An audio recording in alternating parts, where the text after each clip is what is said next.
Welcome back to the Deep Dive.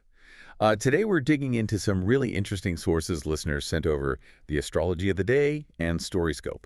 They're all pointing towards this major celestial event happening September 21st, 2025. Yeah, the Virgo new moon and solar eclipse. And our mission today really is to cut through all the astrological jargon. I want to give you a clear, kind of actionable blueprint. What does this significant new beginning actually mean for your everyday life? Yeah, like the practical stuff. Exactly. We're talking health, work, routines, getting you informed fast about where you need to, well, get real. Yeah, okay, let's unpack this. And you can really feel the urgency in these sources, can't you? Virgo energy, it's all about that practical discernment. And this eclipse, it just zeroes right in on the most grounded parts of life. Like what specifically? Your health, your work, how you serve others, even just your daily methods, your routines. It's definitely not about wishful thinking. It's more like facing the facts, looking hard at practices that need serious development. Facing facts, okay. And what's really striking looking at these charts is how unusual this is. This is actually the second Virgo new moon we've had in 2025. Wait, really? A second one. Yeah. It's not just some minor detail. It feels like a huge cosmic signpost. Yeah. Normally, right, you get one new moon per sign each year. But sometimes, maybe because of retrogrades or just the timing, you get two. And this double dose, it feels like the universe is really, really reinforcing the lessons, maybe stuff we were supposed to get the first time around, about being clear, making actionable choices, especially about our efficiency and our well-being. Okay, that makes a lot of sense. It's like getting a cosmic do-over, maybe, but like you actually have to use the tools this time, the practical Virgo tools you might have kind of skipped before. Exactly. And speaking of practical, the sources keep saying this thing has like long-lasting consequences, concrete ones. So this isn't just a quick blip on the radar. Oh, absolutely not. Solar eclipses, fundamentally, they kick off fresh starts, yeah, but starts with really long-lasting effects. This Virgo one, it launches a whole 6-month developmental cycle. 6 months. Wow. Yeah, running right through until the next eclipse pair, which is around February, March 2026. So for half a year, your homework assignment is pretty clear. Improve your efficiency, shore up those health habits, really perfect how you serve or work. It's about building structures that actually sustain you, making your efforts truly helpful, useful, not just, spinning your wheels. Right, not just being busy for the sake of being busy. But okay, before we can build these new shiny structures, the sources really hammer home this idea of closure, like necessary closure. The eclipse demands we release old identities tying us to these old, maybe unsustainable ways of doing things. Yeah, that closure piece is critical. But when we talk about releasing old identities, are we talking about like literally walking away from people? Or is it more internal? Yeah. Like dismantling an old belief about how we should work or take care of ourselves? It's overwhelmingly the second one, more internal, though sometimes, changing an internal belief does lead to shifts in relationships. It has to. Right. It's more about recognizing those internal roles we play, right? Like the martyr who always sacrifices, or the perpetual busybody, or even the perfectionist who's so afraid of not being perfect they never actually start anything. Okay. I know those roles. Yeah, we all do. And this Virgo eclipse, it's basically drawing a line in the sand, a definitive line. You kind of have to decide. Are you in or are you out? Especially regarding situations that just aren't serving your health or your deeper purpose anymore. It sounds kind of intense. No going back. It can feel intimidating for sure, the finality of it, but the sources also talk about this massive sense of liberation that comes with it. Liberation? How so? Well, it's liberating precisely because the decision is finally made. You stop wavering. You get centered in who you are now and you commit to what's next. It's like the ultimate tidying up, but for your sense of self, radical self-ownership. Okay, radical self-ownership. I like that. Exactly. So the practical advice here is use this powerful window, like really use it to tie up loose ends from earlier in the year. Clear the decks. That way, those fresh starts actually have clean ground to take root. Virgo energy needs preparation, right? Yeah. And closure. That's the ultimate prep work. Preparation is definitely needed because, honestly, looking at the astrology around this new moon, it feels totally contradictory. Like you said, tension. Big time. It doesn't feel like a simple fresh start. It feels more like trying to drive a really powerful car, but you've got one foot slamming the brake pedal and the other flooring the gas at the exact same time. That's a perfect analogy. That tension. Yeah. It must be where all the confusion comes from that people might be feeling. That tension is the defining feature of this eclipse. It really is. And that's exactly why we need to break it down. So let's look at the break first. Okay, the break. The new moon is directly opposite both Saturn and Neptune.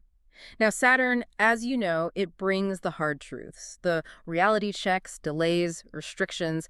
It demands structure, accountability, no shortcuts. Ugh, Saturn. Yeah. And then, right alongside it, you've got Neptune, planet of fog, dreams, illusions. Neptune can stir up this veil of confusion, projection, or disillusionment. Okay, so reality checks and confusion. Great combo. Right.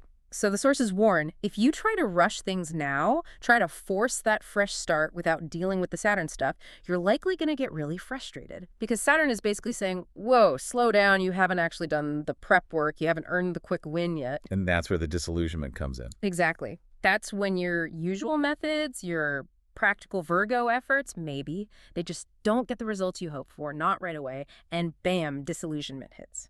Especially if you aren't leaning into some trust or faith. But wait a sec. If the whole point of the eclipse is this fresh start, this leap forward, why is Saturn, the planet of restriction, like the first thing you bump into? Isn't that counterintuitive? But that's the genius, the paradox of a Virgo eclipse. The fresh start can only actually last. It can only be durable if it's built on a sustainable, realistic structure.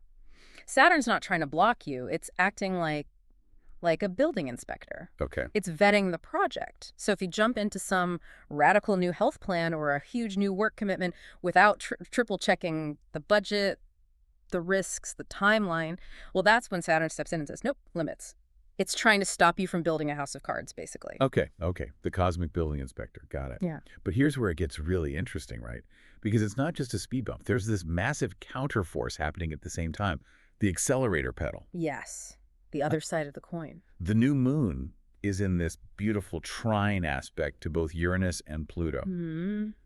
Powerful stuff. So if Saturn is hitting the brakes, demanding you stick to the hard facts, Uranus and Pluto are over here yelling for, like, radical liberation, deep transformation. This aspect, it signifies sudden shifts, unexpected innovations, new solutions, things that feel really deeply empowering.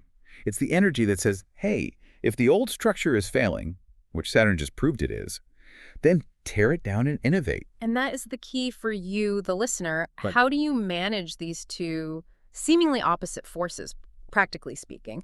It means, okay, maybe you start the new venture, that's your Uranus energy, but you also triple check the budget and the structural risks first. That's honoring Saturn. It's balancing that Virgo logic, the details, with your spiritual wisdom, your vision for something totally new. The sources are really clear on this.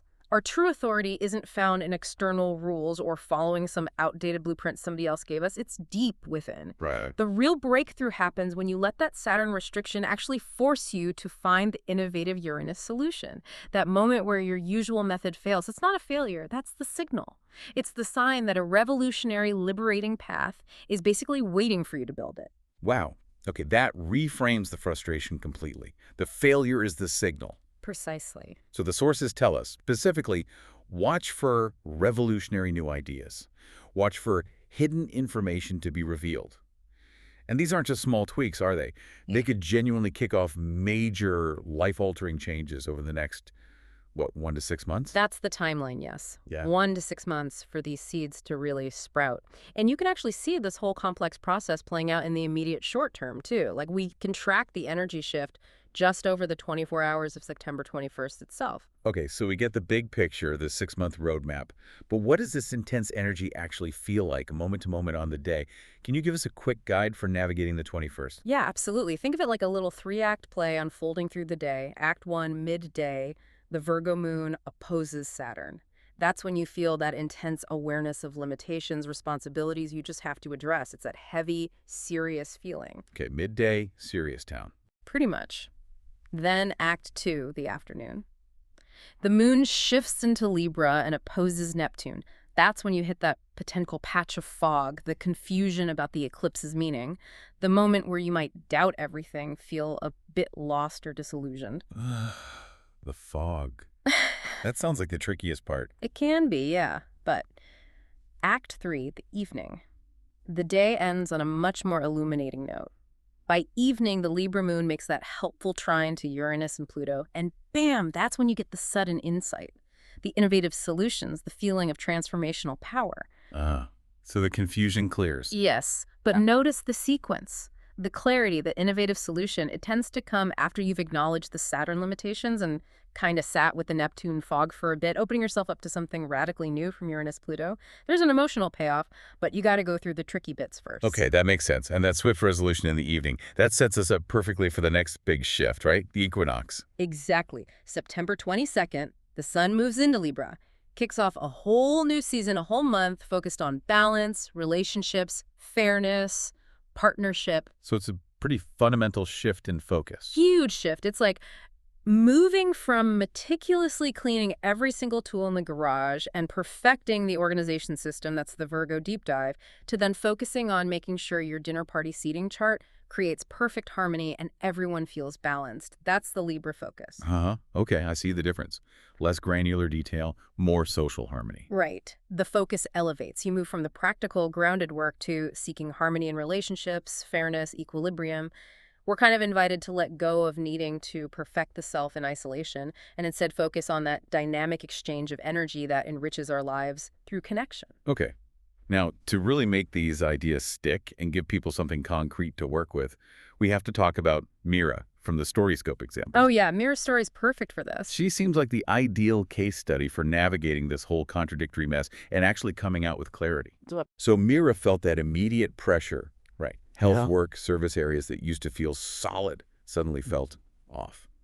Burdensome, ineffective. The eclipse hit her hard. And then these sudden revelations just started pouring in, like lightning strikes, the source says. The truth about how she'd been ignoring her body for years, how she was taking on endless work, framing it as service, but it was really sacrifice. Yeah. Misplaced faith in structures or people that were actually draining her. Yeah, the veil lifted. And her first reaction, totally understandable. Frustration. Why didn't I see this sooner?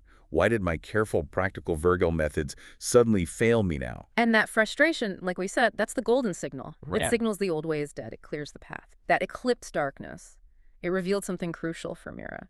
She realized her authority wasn't outside her. It wasn't in the rules. It wasn't in her boss's opinion. It was rooted deep within her. And when that veil lifted, she chose differently. She owned it. She owned it. And this is the checklist, really, that you listening need to absorb. The sources list 4 specific intentions. Mira whispered into the soil like planting seeds for the future. They're a perfect blueprint for your focus during this renewal period. Okay, let's hear them. What should we be focusing on? Okay, first, to care for her health, period. That has to be the foundation, non-negotiable. Got it. Health first. Second, to trust her wisdom, that internal authority we talked about. That's key. Trust that. Okay, trust my gut. Third, to serve with clarity rather than sacrifice. Know your limits. Give from a full cup, not an empty one. Stop giving until you break. Clarity, not sacrifice. Love that. And finally, fourth, to welcome innovation without fear. Embrace the unexpected. Lean into that Uranus breakthrough energy. Don't be afraid to tear down the old way. Wow. Health, wisdom, clarity and service, welcoming innovation. That's the core of it. If you listening only take away like a few things from this whole deep dive, maybe it should be those 4 intentions. They really capture that Virgo mandate, don't they? Set intentions focused on well-being, own your choices, and meet challenges with that grounded determination. Beautifully put. So, summing it all up, this Virgo eclipse, it really is both an ending and a beginning, isn't it? It helps clear out what's finished, those old failed methods, maybe outdated beliefs, but it also gives you the tools, Virgo's practicality and that sudden clarity, the Uranus breakthrough, to really define your commitment to whatever comes next. The big takeaway seems to be pay intense attention this week to the messages, the hidden information, the revolutionary ideas that might pop up, because they're basically guaranteed to reshape your perspective, your decisions for the whole next 6 months. Absolutely. And what really stands out for me is that absolute necessity of recognizing and then releasing the past. Specifically releasing the past version of yourself that relied on those unsustainable methods. That's how you access that internal authority. Right, letting go to step up. Yeah. Exactly. So, here's a final thought to leave you with. Yeah. If this whole period is fundamentally about seeing what keeps us tied to past cycles, how might that specific feeling of frustration that moment you realize, ugh, My usual way just failed me. How might that actually be the greatest signal? The signal that a totally revolutionary, liberating path is just waiting for you to build it. What core belief, maybe about work or perfection or health, what structure do you need to consciously tear down right now to make way for the innovation this eclipse is promising? That's something to really sit with this week.